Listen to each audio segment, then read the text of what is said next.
여러분 안녕하십니까. 새롭게 하소서 김학중 목사입니다. 안녕하세요. 전혜진입니다. 요즘 청소년들의 장래희망 1순위는 가수라고 합니다. 네.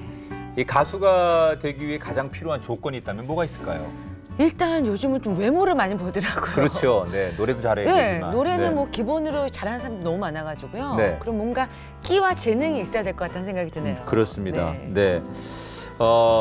그런 그 세상의 조건들을 사람들은 많이 보는데 하나님은 사실 그런 조건을 보시는 분이 아니잖아요. 그쵸. 네. 오늘 저희가 만나 뵐 분도요. 네. 오직 노래 실력 하나만 가지고 네. 정말로 세상에서 네. 멋진 가수가 되겠다고 꿈을 꾸시고 그 꿈을 이뤄가고 있는 분이십니다. 네. 심보준 형제님 이 자리에 나오셨는데요. 네, 어서 오세요. 어서 오세요. 반갑습니다. 반갑습니다. 네. 반갑습니다. 야. 네. 앞에 아니, 수식어가 가수 신보준 형제. 네. 그렇죠? 네. 본인 소개 좀 해주세요. 네. 예, 안녕하세요. 저는 이제 가수 겸 뮤지컬 배우로 활동하고 있고요. 그리고 뭐 대학로에서 아직 이름은 알려지진 않지만 네. 8년 정도 공연을 꾸준히 하고 있는 배우로 활동하고 있고, 그리고 앨범도 한번 온리버스 앨범도 한번 네. 냈었고요. 그리고 좀 외국도 많이 다니면서 네. 또 이제 대한민국에 이런 아이도 있다 하면서 이제 공연도 좀 하고 또 사역도 다니고 있습니다. 본인을 어필하는 모습 보면은 자신감이 있어 보이잖아요. 네. 이게 괜히 나오는 게 아니거든요. 네. 실력이 뒷받침해줘야지 맞아요. 자연스럽게 나오는 건데 오늘 이렇게 나오셨으니까 새롭게 네. 하셔서에 가수니까. 네, 노래 한 곡 좀 청해 드릴 수 있을까요? 지금 이 순간 내 모든 걸 내 육신마저 내 영혼마저 다 걸고 던지리라 바치리라 애타게 찾던 절실한 소원을 위해 지금 이 순간 나만의 길 당신이 날 버리고 저주어여도 내 마음속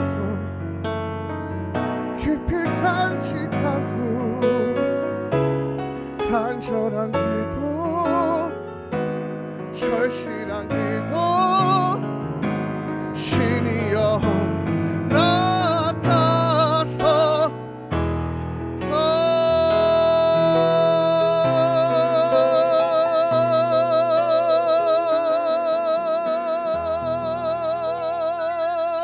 이야. 이야. 브라보! 아니 뭐 지킬 앤 하이드에 나왔던 많은 어떤 그 네. 배역을 맡았던 배우들보다도 네, 호흡도 기시고 네, 너무 정말 좋네요. 지금 앉아서 갑자기 이렇게 부르는 게 쉽지 않을 텐데. 그렇죠. 떨리기도 하고요. 아, 네. 원래 서서 하면 더 잘 부르잖아요. 그렇죠. 네. 아유. 근데 본인이 이제 조금 전에 이렇게 이제 시청자들에게 인사하면서 네. 제 외모가 유니크하죠 이렇게 소개를 해주셨는데 아마도 우리 시청자분들께 네. 그 얘기를 안 하고 넘어갈 수 없을 것 같은데. 저는 사실 제가 되게 잘생겼다고 생각하는데 네, 아 잘생겼어요, 잘생겼어요. 잘생겼어요. 네, 아주 잘생겼습니다. 유니크해요. 네. 남들은 좀 이렇게 전 태어날 때부터 희귀성 난치성 질환으로 인해서 혈관 종양이 좀 남들보다 많아요. 네. 그러니까 혈관이 많다 보니까 푸르스름해지고 그리고 피가 이제 뭉치는 병인 거예요. 네. 그러니까 점점 자라는 병인데 그래서 지금까지 수술을 좀 많이 좀 하긴 했었는데 얼굴이 점점 커지다 보니까 아무래도 외형이 좀 바뀔 수밖에 없잖아요. 네. 눈도 네. 그렇고 코도 그렇고 네. 네. 입술도 그렇고 네. 그러다 보니까 사람들이 좀 많이 놀라면서 쳐다보시기도 하시고 그랬어요. 네, 네, 네. 저는 원래 목표가 20살까지만 살다 부끄럽지만 자살할 생각이었어요. 어. 사실 어렸을 때는 아이들 철이 없다 보니까 그럴 수도 있겠다. 지금은 그래요. 근데 이제 어른이 사실 제일 무서웠어요. 저는. 어떤 왜냐면 일이? 학교 초등학교 4학년 때 담임 선생님께서 저는 얼굴에 장애가 있을 뿐인데 넌 이 학급 아이들과 어울리기가 좀 어렵겠다. 넌 차라리 특수학급을 가라. 그래서 장애인들, 지적장애인들이 있는 곳에 보내서 이제 참고 지적장애는 아시겠지만 이제 지적 수준이 떨어진 아이들 정신지체. 네. 저는 사실은 직접 능력은 똑같았거든요. 네. 근데 그 친구들과 같이 수업을 시키신 거예요. 그러니까 저희 부모님도 억울해하시고 저도 억울하고 어쩔 수 없이 항의를 안 해보셨어요? 공부를 했어요. 부모님과 같이? 사실은 저희 아버지 그때 혼자셨어요. 네. 어머니가 안 계셔가지고 아버지가 아침 7시에 출근을 하시면 항상 밤 11시에 오셨거든요. 집에 항상 저 혼자 있잖아요. 누가 저를 케어해줄 사람도 없을 뿐더러 그리고 요즘은 장애인 차별금지법이라는 게 있어가지고 네. 그랬다간 큰일 나요. 근데 네. 그때는 그런 법도 없었고 네. 그냥 선생님이 보내면 가는 거였어요. 그러다 보니까 뭐 제 인권이라는 거는 전혀 보장을 못 받았을 뿐더러 저희 아버지도 그냥 피곤하시니까 네. 오시면 그냥 빨리 주무셔야 되는 거예요. 그러니까 그 누구도 저를 컨트롤 해줄 사람이 없으니까 그 어린 마음에 근데 저도 지금 생각해보면 참 그 마음을 하나님이 주시는 건지 어떤 건지 모르겠는데 수학경 시대에 나갔어요. 네. 그래서 1등을 한 거예요. 네. 그래서 그거를 교장 선생님한테 찾아갔어요. 네. 찾아가서 내가 직접 능력이 떨어지지 않다. 나 다시 이 학급에 오겠다. 네. 그래서 5학년 때 다시 비장애인 학급으로 올라갔죠. 본인의 능력으로. 예. 그러니까 그때는 무슨 생각인지 모르겠지만 억울했어요. 네. 억울하고 어린 나이. 그랬어요. 그분이 너무 미웠고 그분한테 보여주고 싶었고.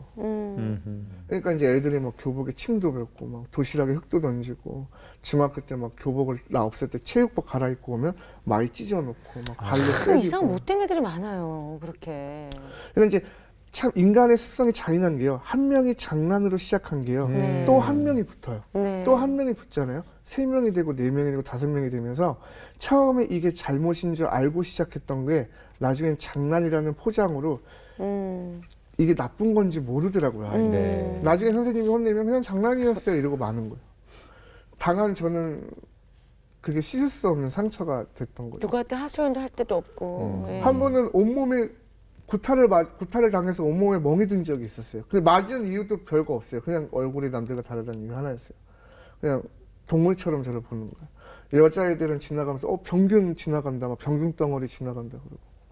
한 번에 온몸에 멍투성이가 될 정도로 맞고 나서 집에 가는데 한여름인데도 엄마 아빠 걱정시켜 드릴까봐 긴 바지를 입고 잠을 잤어요. 몸에 멍 보이기가 싫어서. 근데 어머니가 이제 아버지가 중학교 1학년 때 재혼을 하셨거든요. 그래서 새어머니가 저를 딱 자는 걸 보더니 온몸을 막 땀을 흘리면서 이렇게 자니까 얘가 어디 아픈가 하고 몸을 딱 들쳐봤는데 온몸에 피멍이 들어있으니까 되게 가슴 아파하셨죠. 그랬구나. 근데 우리 아버지가 참 독하신 게요. 버티라고. 그래도 넌 장애인 학교 보낼 생각 없다고. 네. 그냥 여기서 버티라고. 걔네들하고 어떻게든 버텨서 어떻게든 졸업하라고. 악착같이 저를 이렇게 몰아 넣으셨어요. 그렇죠. 세상에. 그런데 이제 그렇게 외로움에 있을 때 위로가 됐던 게 노래였을 것 같아요. 네, 내가 가장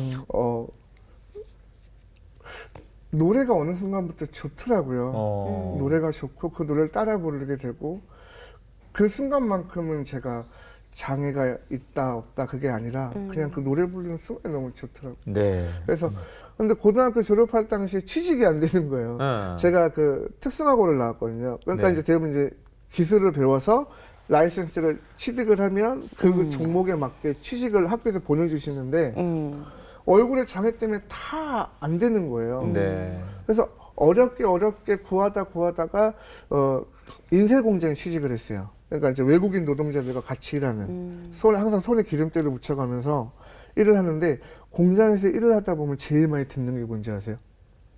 라디오예요, 라디오. 그 라디오를 항상 틀어놔요, 공장에서. 그러면 그 라디오에서 항상 노랫소리가 들리거든요. 그러면 그 노래 흥얼거리면서 나도 한때 노래 잘한다는 소리 많이 들었었는데 나도 이제 노래하는 사람 하고 싶다. 막 그런 게 하면서 꿈이 조금씩 자랐던 것 같아요. 근데 이게 꿈이요. 현실이라는 언어로는 해석이 안 되더라고요. 솔직히. 왜냐면 현실은 차가운 공장 바닥 위에서 항상 기름때를 묻혀가면서 네. 일을 하는데 나중에 내가 무대에 쓴다고 해석이 안 되는 거예요. 그냥 그렇게 살았던 것 같아요. 아니 저희가 제가 아는 바로는 고등학교 때 그 댄스 동아리 들어가가지고 네. 춤을 배워가지고 아주 춤도 잘 췄다고 얘기 들었는데. 제가 자신 있게 얘기할 수 있는 건 전 춤을 굉장히 잘 췄습니다. 그 정도요, 정말. 그래요? 네. 보여달라고 할까봐 지금 지금은 겁나죠. 이제 30대 초반이 돼가지고 네. 그러니까 제가 중학교 1학년 때인가요? 2학년 네. 때인데 어머니랑 같이 그 서울대학병원을 갔어요. 네. 그때 당시 이제 서울대학병원 바로 앞에 마로니에 공원 대학로 있어요, 대학로 네, 네, 마른이 네. 공원. 지금은 많이 없어졌는데 그때는 댄서들이 길거리 공연이 맞아요. 한참 붐을 일었어요. 맞아요. 네. 딱 보고 나서 이런 세계가 있었다니 그 다음부터 그 형들을 쫓아다니기 시작을 했어요. 어. 그래서 쫓아다니는데 얼굴에 장애가 있으니까 같이 안 어울리려고 하잖아요. 그러니까 저리 가라고, 쫓아오지 말라고. 그럼 멀리 감치 몰래 봐요. 몰래 보고, 그리고 저 때는 뭐 인터넷도 안 되니까 뭐 그 춤을 보기 위해서는 거기를 가야지만 볼 수 있는 직접 거예요. 현장에. 왜냐면 추워도 가고 더워도 가고 그냥 1년을 쫓아다니면서 보면서 따라 춘 거죠. 배운 건 아니고 그냥 춘 걸 보고 따라 췄는데 남들은 좀 오래 걸리는 걸 좀 금방금방 흉내를 내더라고요. 그러다가 고등학교 입학하게 돼서 그 동네에 춤으로 제가 유명해지기 시작한 거예요. 이름이 나기 춤으로? 시작했군요. 네, 그 전까지는 얼굴 이상한 애 있잖아. 걔 이름도 몰라요. 그냥 야, 얼굴 이상한 애 있잖아. 그거 막 혹부리 이런 아이였다면 춤잘 추는 애. 그 춤 잘 추는 애 있잖아. 그 신보준이라는 애. 걔 어허. 진짜 춤 잘 춰? 걔 춤 잘 추는데. 아 그래? 그리고 고등학교 입학을 했는데 선배들이 내 소문을 듣고 제가 건축과였어요. 네. 그리고 또 춤을 잘 추는 애가 있어요. 한 동네에. 네. 저와 또 다른 친구가 있었는데 걔는 전기과였어요. 네. 그러니까 전기과 선배들이 건축과 선배들한테 그런 거예요. 야, 우리 전기과에 춤 진짜 잘 추는 애 왔다고. 야, 건축과에 신보준이라는 애 있다고. 야. 배틀하자고. 그쵸. 그래갖고 붙여. 신입생인데 선배들이 시키면 해야 되잖아요. 네. 그래서 배틀을 한 거예요. 네. 하고 나서 그게 소문이 나면서 선배들이 댄스 동아리 들어와라. 네. 그래서 그때 당시 고등학교 서울에서 수도권에서 여는 전국대 댄스 대회 나가서 우리 학교가 처음으로 전국 3위를 한 거예요. 와. 한 번도 고무적인 입상도 못 일이네요. 해보다. 네. 그러고 나서 이제 자신감이 붙잖아요. 네. 그래서 18살 때 대학교 돌아다니면서 그 춤추면서 돈도 벌고 이미 이제 그 대학생 누나 형들한테 춤도 가르쳐주고 네. 그러니까 뭔가 자신감이 붙고 그 자신감이 나중에는 좀 계획이 되더라고요. 목표가 되더라고요. 네. 꿈이 되더라고요. 근데 현실을 부닥쳐 보니까 이제 오디션을 안 본 건 아니었어요. 고등학교 2학년 때 이제 꿈이 생겨서 네. 정식 가수가 되려고. 그러니까 무대에 자꾸 서다 보니까 이제 나를 욕심이 향해 박수를 생기는 쳐주잖아요. 거죠. 그래서 네. 기분이 너무 좋은 거예요. 오디션 보는 족족 다 떨어지는 거예요. 그러다가 한 번은 너무 냉정하게 떨어진 사건이 그 음원을 보냈어요. 노래하는 음원을 보냈는데 좋다. 너를 한번 내가 키워보고 싶다. 우리가 댄스 그룹을 하나 만들고 있는데 너 한번 와봐라. 그래서 그때 당시 잠실에 있는 무슨 기획사에 갔는데 날 딱 보시자마자 가라 그러시더라고요. 그래서 왜요? 이랬더니 내가 이런 말 좀 안 하는 사람인데 너 들어와봐 그러더니 보드판을 날 딱 세우더니 화이트보드에다가 키 180 이상의 이 가지런하고 코 오똑하고 그리고 얼굴 반질반질 잘생긴 놈들 중에 노래 어느 정도 시키면 가수할 애들 많다. 너는 그냥 기술이나 배워서 그냥 너 먹고 살 길이나 고민하라고. 넌 이쪽 길 아니라고. 그냥 가라고. 굳이 그렇게 얘기를 해야 됐을까? 그 잔인한 말을 듣고 나서 집에 그렇게 걸어가는데 발걸음이 그렇게 무겁더라고요. 그래서 눈물도 많이 나고 억울하기도 하고. 그럼 그때까지는 그런 이제 내가 가수가 될 수도 있겠다는 춤도 잘 추고 또 뭐 노래도 잘하고 하니까 그런 꿈을 꿨지만 그런 일들을 몇 번 경험하면서 현실을 인정하고 꿈을 접고 그리고 이제 19살에 부천의 인쇄소 공장에 가서 취직하면서 형제는 그 당시에 가장 힘들 때 혹시 누군가를 원망했다면 어떤 대상을 향해서 원망하셨는지. 저는 되게 부끄러운 얘기긴 하지만 저는 처음에는 친어머니를 되게 원망했었어요. 제가 태어나자마자 두 분은 이혼을 하셨는데 뭐 젖도 안 물르셨대요. 그러니까 얼굴에 장애아를 낳았다라는 걸 충격을 많이 받으셨다 그러셨었고 그러면서 그러다가 나중엔 아버지가 저 때문에 이제 교회를 다니시기 시작하셨어요. 저를 교회에 끌고 가신 거예요.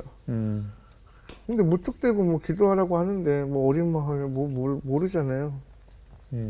근데 하늘에 계신 하나님이 있고 그 하나님이 널 사랑한다고 하는데 그냥 싫더라고요. 그러니까 나중에는 이제 예수님이 원망이 되더라고요.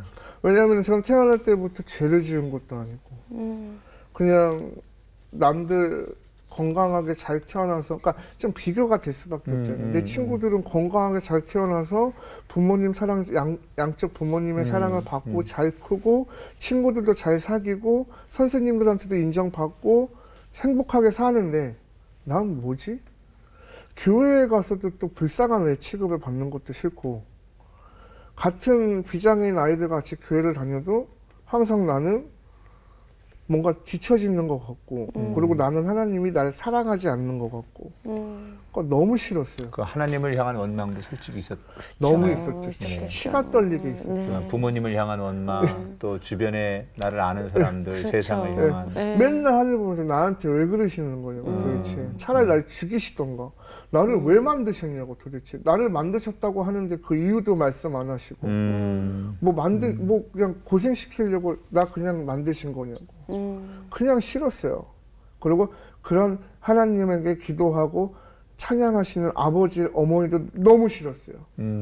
저는 그 새어머니가 참 감사한 존재세요. 근데 네. 그분이 좀 내가 그분을 많이 마음고생 시켰던 것 중에 하나가 새벽만 되면 그렇게 새벽 기도를 갔다 오셔요. 어머님이, 네. 새어머님이. 새벽 4시에 네. 이제 문 탁헉거리는 소리가 들려요. 네. 그러면 나는 또 깨요. 깨다 다시 잠들면 한두 시간 뒤에 차가운 뭔가가 얼굴에 탁 와요. 그러면 네. 차가워서 뭐야 이러면 어머니세요. 어머니가 그 새벽에 나가서 기도하고 오셨다가 기도하고 오시자마자 제 얼굴에 손을 얹고 기도하시는데 정말 저는 귀한 그게 어머니. 너무 싫은 거예요.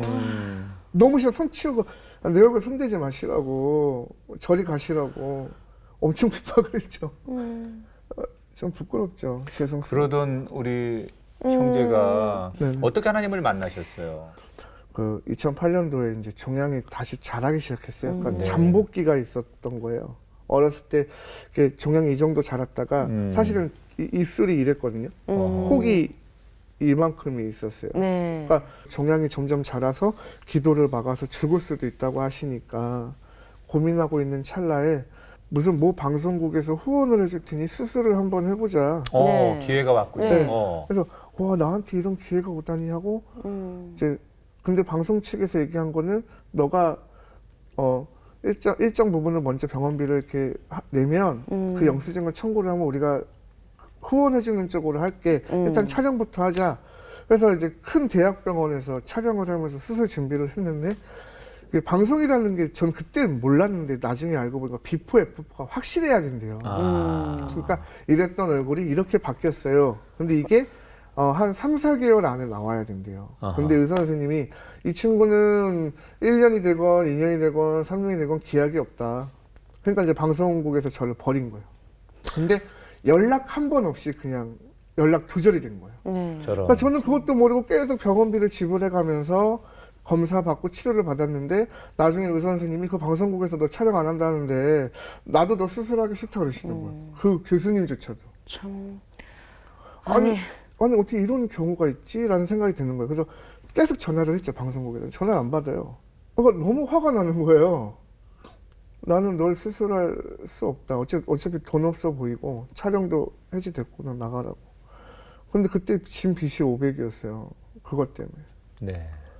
전 취직하기가 힘들어요. 전 돈 100만 원 받기도 힘들어요. 저 처음에 공장에 취직했을 때 첫 월급이 60만 원이었어요. 하늘이 무너지고 진짜 막 너무 괴롭더라고요. 근데 그런 일을 당하고 나니까 더 예수님이 원망스러운 거예요. 진짜 실제로 한번 봤으면 좋겠다. 하늘에 신이 있다는데 내 앞에 나타났으면 좋겠다. 멱살 한번 잡게 진짜. 막 그런 마음이 있었어요. 맨날 술을 먹기 시작하고 그냥 폐인처럼 살았어요. 네. 근데 참 예수님께서 나를 어떻게 그렇게 욕을 했는데도 나를 얼마나 사랑하시는지. 2008년도에 KBS 가요제라는 게 있었고 장애인 가요제였는데 아는 누나가 너 한번 나가봐라. 네. 노래하니까. 그래서 나갔는데 참 간사하게 기도가 나오더라고요. 이게 아버지께서 저한테 얘기하신 게 항상 어렸을 때부터 늘 얘기하신 게 그거였어요. 예수란 이름은 하늘의 문을 여는 키다. 열쇠다. 예수 이름으로 기도하면 못할 게 없다. 너 한번 기도해봐라. 그 말이 딱 생각이 나면서 긴장이 되잖아요. 무대 쓰기 전에 긴장이 되니까 제가 언제 500명, 1000명 앞에서 카메라 수십 대 있는 앞에서 마이크를 잡아봤겠어요. 그래서 기도를 했죠. 하나님, 나를 혹시나 외계인처럼 보지 않을까? 날 징그럽게 여기지 않을까? 근데 나 좀 한번 내 기도 한 번만 들어주세요. 기도하고 올라갔는데 금상을 받았고 네. 그게 이제 심사위원으로 계셨던 강원래 씨가 인연이 네. 닿아서 강원래 씨가 하는 라디오에 출연도 하게 되고 네. 그분과 같이 공연을 다니면서 그분을 통해서 알게 된 또 다른 PD님의 소개로 그 의사 선생님을 알게 된 거예요. 예. 네, 정말 마음 좋으신 의사 네, 선생님. 그분이 네. 알고 봤더니 안면장애인들을 전문으로 10,000원만 받고 수술을 해주시는. 정말 어허. 사역자시네요. 예, 그분은. 그분도 네. 예수님을 믿는 분이었고 그분이 네. 하자 네. 그래갖고 네. 지금까지 연이 단 거예요. 네. 아, 그분의 도움으로 네. 이렇게 그분을 한번 모셔야겠어요. 네, 정말. 훌륭하신 예, 분이네. 그분이 진짜 이런 데 나와서 간증을 하셔야 네. 돼요. 그러셨구나. 그분은 정말 많은 안면장애인들 수술을 그랬구나. 했고. 근데 그때 내가 예수님을 만난 거예요. 2009년 4월 24일이었어요. 수술을 하기 시작하기로 하고 이제 메인 의사 선생님이 네. 계시고 간호사분들이 한 일렬로 6명이 쫙 있어요. 그러고 나서 보준아 너 이제 수술할 건데 선생님을 믿지 말고 기도해라고 하나님한테 기도하라고.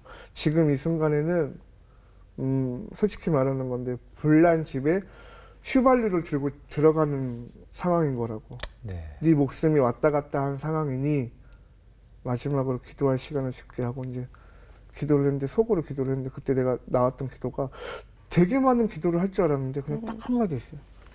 예수님 저를 살려야 할 이유가 있으시고 목적이 있으시다면 내가 사랑하는 사람들 다시 보게 해달라고. 그러고 이제 눈이 감긴 거예요. 그리고 눈을 뜨니까 밤 10시였어요. 눈을 떴는데 전신마취 풀리고 눈을 딱 떴는데 엄마가 2명이에요. 친엄마랑 지금의 저 가슴으로 낳아주신 우리 엄마가 있는 거예요. 근데 우리 아버지는 그때도 이제 그 해외 국제 택배 일을 하시거든요. 그러니까 한 푼이라도 더 버셔야 아들을 케어할 수 있으니까 못 오셨어요. 그러니까 아버지도 나한테 얘기했던 게 차 안에서 일을 하는데 막 우셨대요. 내가 이렇게 돈을 물질을 벌 능력이 없어서 이 시간에도 일을 하면서 내 아들을 위로해주지 못하는구나 하는 거에 막 눈물을 막 흘리셨대요. 근데 하나님께서 그 아버지를 어떻게 위로해 주셨냐면 수술방 아버지가 잠깐 꿈을 꾸신 건지 환상을 보신 건지 모르겠는데 수술방에 제가 누워 있는데 의사 선생님 수술을 하고 있는데 주변에 천사들이 지키고 있는 모습을 보여주셨다는 거예요. 그러면서 평안이 오셨대요. 네. 그리고 제가 13시간 만에 이제 수술방에서 나온 거예요. 대수술이었네요. 네. 정말. 그래서 이제 그 사랑하는 그 두 분을 본 거죠. 예수님께서 제 기도를 들어주셨고 그러고 나서 이제 6개월이라는 시간 동안 압박분대를 하고 누워만 있었는데 머리도 못 감고 머리가 6개월을요? 사람이요 세안을 하고요 양치랑 머리를 샴푸. 샴푸실을 6개월간 못 하잖아요. 진짜 이게 벌레들이 지나가는 것 같고 막 그리고 얼굴을 70바늘을 꼬매놓은 상태였기 때문에 네. 살이 괴사가 되고 있었고 살이 썩어서 떨어져 나가니까 피비린내가 나고 살이 15kg인가 17kg가 빠졌어요. 못 먹으니까. 처음으로 아버지가 초등학교 4학년 때 생일 선물로 사주신 성경책을 나이 25 돼가지고 압박분대를 감고 처음 펴봤어요. 처음으로 딱 핀 거예요. 근데 나한테 주셨던 말씀이 살아도 주를 위해 살고 죽어도 주를 위해 죽나니 그러므로 사나 죽으나 너는 주의 것이로다. 저는 비가 올 때 초등학교 때는 어머니가 안 계셨으니까 엄마들이 막 우산 씌워주러 오면 그게 그렇게 부러웠거든요. 네. 그러면 이렇게 비닐봉다리 딱 쓰고 그냥 이렇게 걸어가고 또 운동회 때도 항상 혼자 있고 항상 나는 혼자라고 생각을 했거든요. 혼자라고 생각을 했는데 그 말씀을 딱 읽으니까 늘 나랑 계셨구나. 아 내가 잘 안 오는데 나랑 늘 계셨구나. 내가 그렇게 술 먹고 막 괴로움을 죽고 싶어요. 막 난 당신이 너무 미워 죽겠어. 막 예술한 사람 내려와봐. 막 이랬던 항상 내 곁에 있었구나. 그 너무 감사하더라고요. 그러면서 이제 무섭게 신앙생활을 하기 시작했어요. 성경을 한 달 만에 다 읽었어요. 예.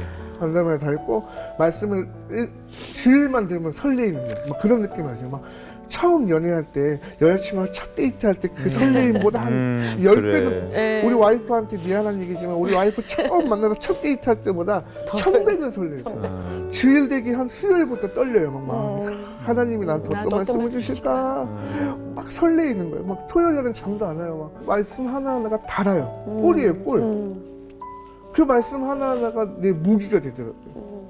그래서 너무 감사하죠. 근데 그게 이제 지속이 되면 다행인데 신앙생활을 한두 해 1, 2년 하다 보니까 또 넘어질 때도 있고 그럼요.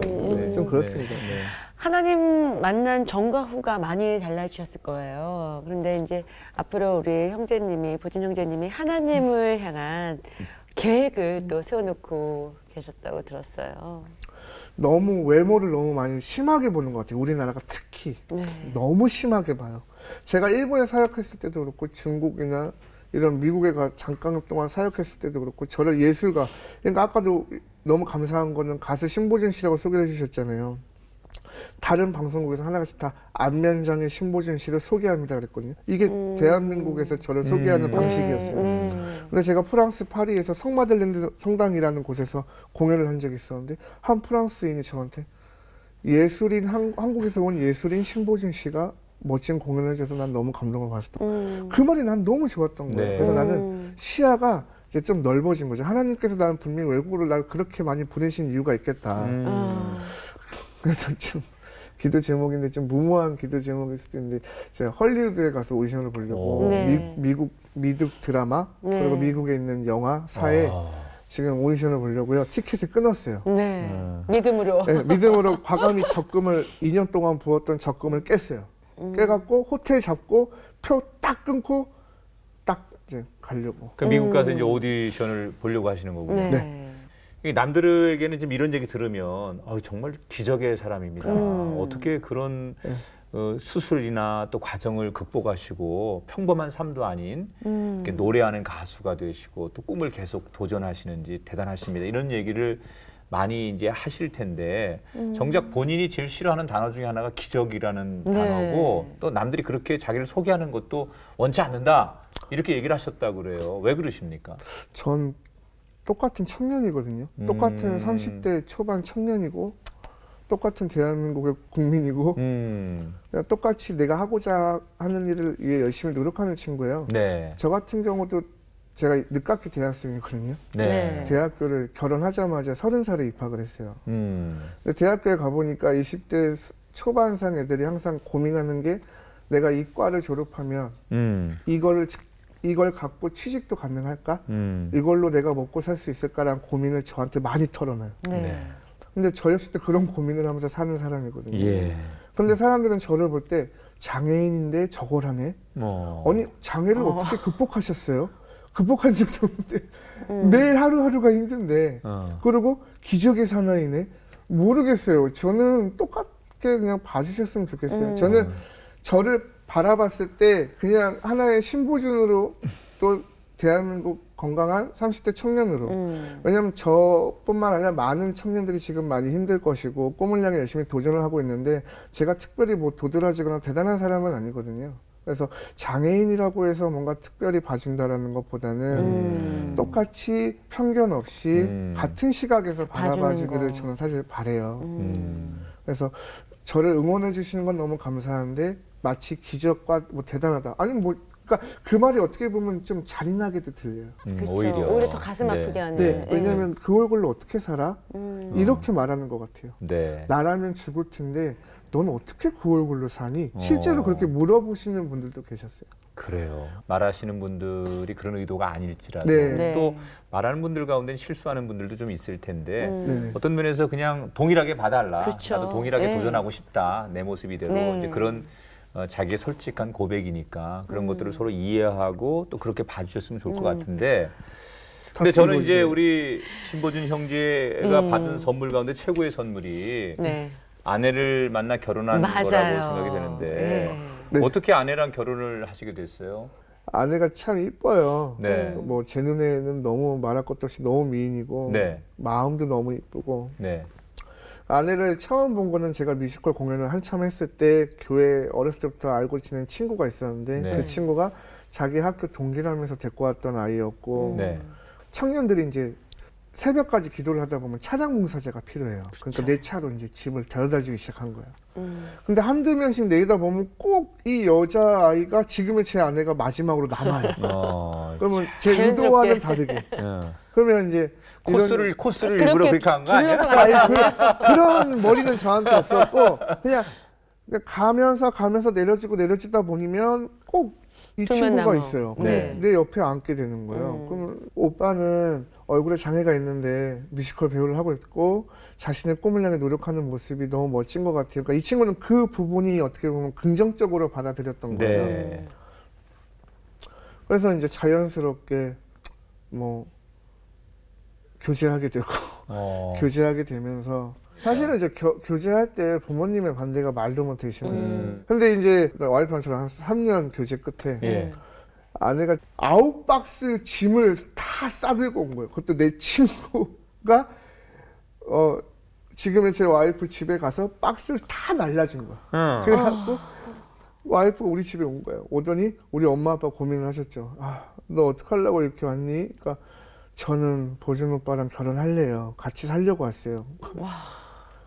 그 마음이 고맙기도 하면서 사실은 전 너무 불안한 거죠.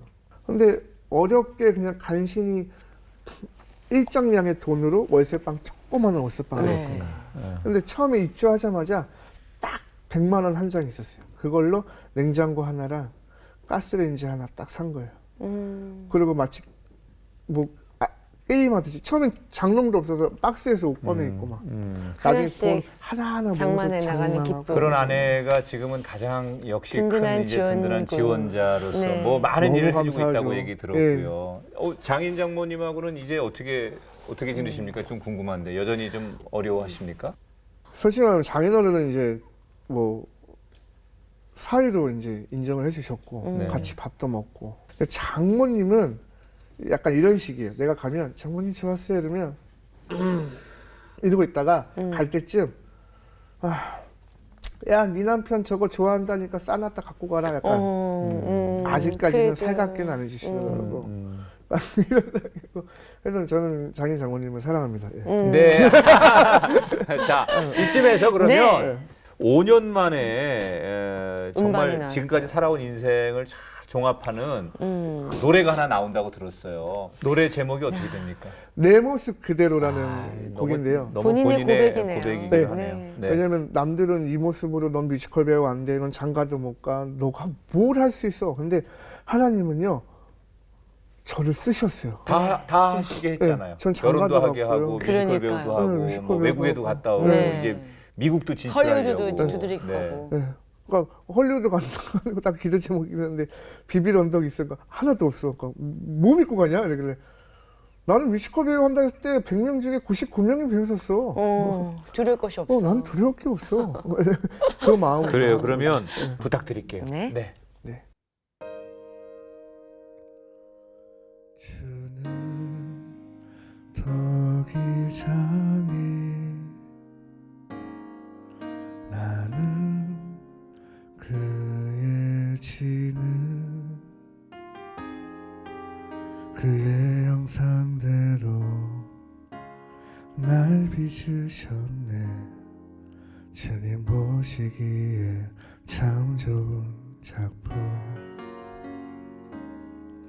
주는 내 아버지 나는 그의 아들 그의 형상 닮아 나 태어났네. 주님 보시기에 참 좋은 아들 내 모습 그대로 나를 빚으신 주님 내 모습 그대로 나를 낳으신 주님 내 모습 그대로 나를 사용하실 주님 당신의 두 손에 내 삶을 맡겨드립니다.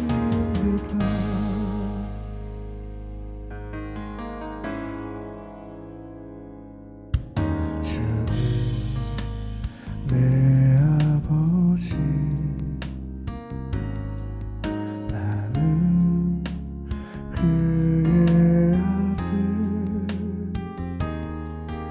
주의 형상 닮아 나 태어났네. 주님 보시기에 참 좋은 아들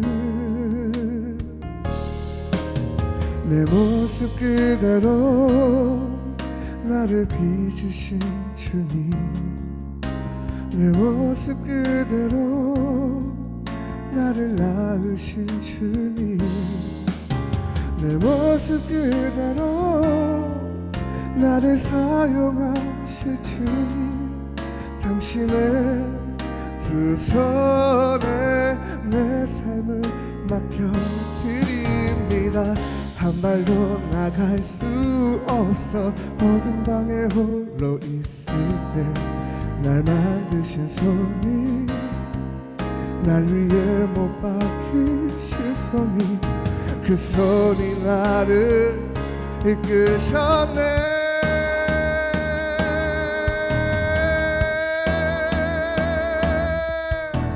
내 모습 그대로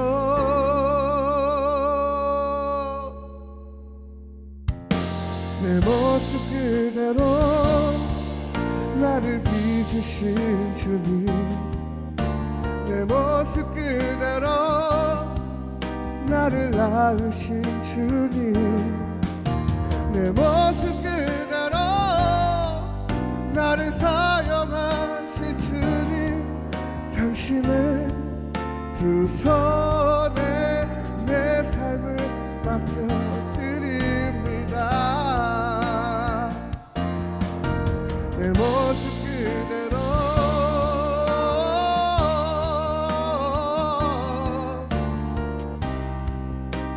내 모습 그대로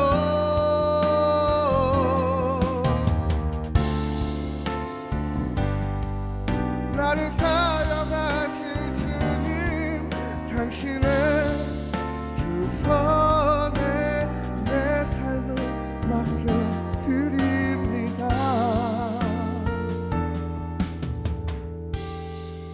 주님 보시기에 참 좋은 작품